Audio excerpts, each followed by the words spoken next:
জাফর জোয়ারদার মৃত্যুর হাতিয়ার।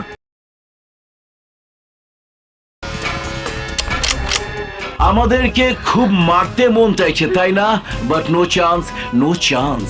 ইনফ্যাক্ট আমি তো ভুলেই গিয়েছিলাম তোর বাবা মাকে কিভাবে হত্যা করেছিলাম। তুই তো দেখিসনি, দেখেছে তোর ভাই হীরা খুব নির্মম ভাবে তোর বাবা মাকে খুন করেছে।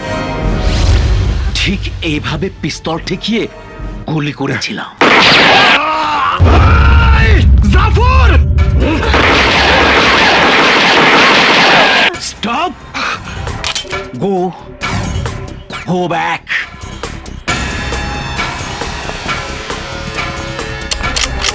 জাফর জোয়ারদার মৃত্যুর হাতিয়ার। একবার ভেবে দেখ, একবার। আমাদের হত্যা করে কি তোর পক্ষে পসিবল?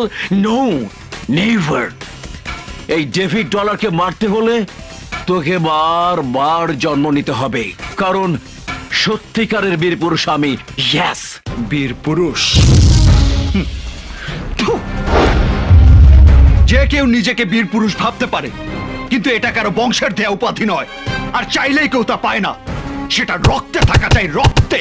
জাফর জোয়ারদার হিরো একা আসবে জেনে শতজনকে পাহারায় বসিয়ে নিজেকে বীর পুরুষ দাবি করতে তো লজ্জা করছে না? তাই তোদেরকে 10 মিনিট সময় দিলাম। বিনা অস্ত্রে হাত পা ব্যবহার করে আমাকে মেরে ফেল। একা কিংবা একসাথে সবাই মিলে আসিস, আমি কাউকে একটা টোকাও দেব না।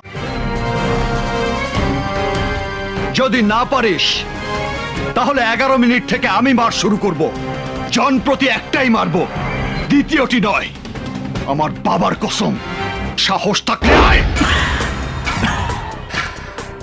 নিজের হাতে কাউকে খুন করে নিয়ে অনেক দিন হলো। মানুষ বলো অস্ত্র বলো না চললে অকেজো হয়ে যায়। তাই আজ তোর উপর দিয়ে চালাবো। তার আগে আমার লোকদের সাথে তুই একটু প্র্যাকটিস করে নে। Boys, get him!